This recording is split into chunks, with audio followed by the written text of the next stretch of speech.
Hindi ko po inaasahan na makakatanggap po ako ng ganitong parangal at lalo na makasama ang ilan pa sa mga binigyan po ng parangal na akin po mga tinitingala at iniidolong mga artista. Siguro po bilang isang aktor nandito po sa ating bansa, ako po ay patuloy na mangangako na gagawin ko po lahat ng aking mga kaya upang patuloy na ibigay lahat na makakaya ko sa bawat proyektong pinagkakatiwala po sa akin. Patuloy ako magsisilbing alagad ng sining dahil ganun ko po kamahal ang Philippine entertainment industry. So ngayon, maraming salamat po muli sa Eddies, maraming salamat po sa bumubuo ng Green Bones. Kayo po ang dahilan kung bakit po kami nagkaroon ng ganitong klaseng pelikula. Of course, to our bosses, Ms. Annette, Ms. Nessa, salamat po Sir Ricky, and to everyone po na bumubuo ng Green Bones. Thank you guys so much. Maraming salamat po.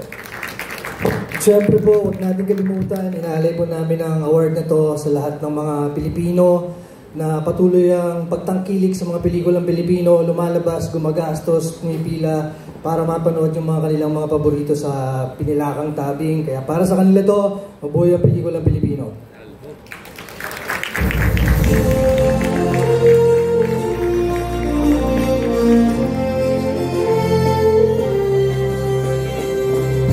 Ang sunod na Box Office Heroes Award para sa taong ito ay igagawad natin sa pelikulang umukaw sa mahinasyon ng mga Pilipino. An action. May ano ba, entry kayo for MMF? This year, parang wala pa. Next year, Bakit ano to, personal preference mo, not to join? May pressure ba?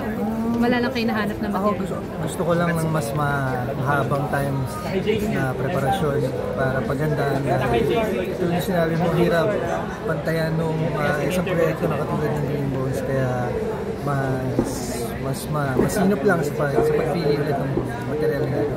Danny Salas lang. Nakakagulat at maraming salamat sa inyo sa parangal na binigay niyo sa mga trabahong ginawa namin. Anong difference? Ito pang ilang awards mo na sa Green Bones, di ba? Ito po ay pangalawang award. Is there any pressure dun sa mga gagawin mong mga next movie? Talagang mas matindi yung pagpili mo? Meron po talaga, lalo na't ganito na umaani ng mga parangal itong mga last na ginawang proyekto. Siyempre, mahirap talaga tumbasan o higitan pa. Kaya talagang mas maingat sa pagpili ng mga susunod na gagawin. Last question na lang sa story like ano lang feeling mo? Kakot kayo ng award kayo. Ano ka ba sa award? Masaya, nakaka-proud. Last year pa yung pelikula pero hanggang ngayon umaani pa rin ng mga papuri. Nakakatuwa na lahat ng mga paghihirap namin ay unti-unti na nare-recognize, binibigyan ng kahalagahan. Kaya thank you, sobrang na-appreciate ko namin itong mga ito. Sinong dream mong baka kasamang Nessa kung saan gagawa ko bilang MMF? Puso na yung collaboration, di ba? Parang, di ba?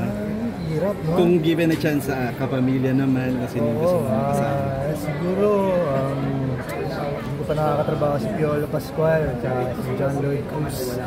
Yung mga pangarap ko makatrabaho ba? Posible pa na ikaw makapagpabalik kay John Lloyd Cruz sa pag-artist? Hindi ko alam, pero sana dahil noon ko pa rin siya gusto makatrabaho. And, sana, hindi pa. Saan siya? Anong pakiramdam mo doon? Grabe, kasi isipin nyo, 12-13 years na po ako sa industriya at ito pong parangal na ito sa isang proyekto, nakatanggap po ako ng 4 na parangal. So, isang malaking karangalan po sa akin yun, pero sabi ko nga ang awards ay hindi lang naman yan basta trophy para sa akin. Para sa akin yan po yung nagsisilbing paalala na dapat hindi ako makampante, dapat hindi ako makontento.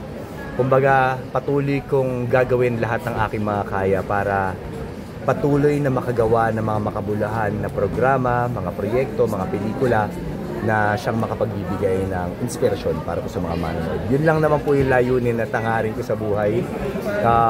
Hindi po para para magpasikat or para lang makatanggap ng maraming awards, hindi lang po yun. Kumbaga, for me, malaking bonus yun, but I'm very grateful na pinagkalooban po ko ng ganitong klaseng biyaya. Anong sabi ni Bianca? Congrats.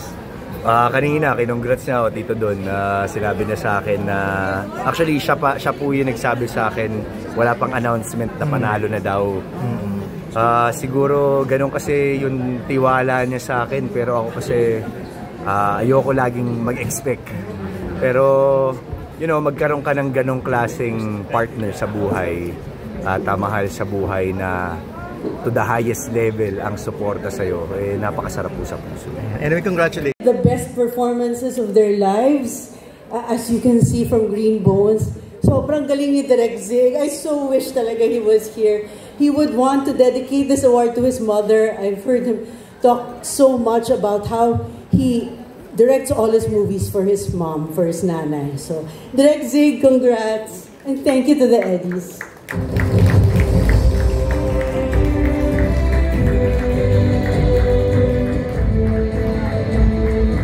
This occasion para bigyan parang karangalan ng isang naka-coat and tie, no? Ang entertainment society of Filipinos, editors, entertainers. Maybe my case outside. I'd like to give a little honor also to isang icon. Kung tinatawag niyo akong icon, it will represent something which is for the film industry and for the editors, no? Lahat tayo, ginagalang natin si Jose Rizal, and we always see him in a coat, and we say, oh wow, ang galing ni Rizal, naka-coat. Sumulat siya ng mga nobela in Espanyol. Inopera niya Mothers. Pat on the back sa isang indie filmmaker, isang pat on the back yun for the future. Kaya mga indie-genius na mga indie, sana let's get more from the speed. Maraming salamat sa speed for this.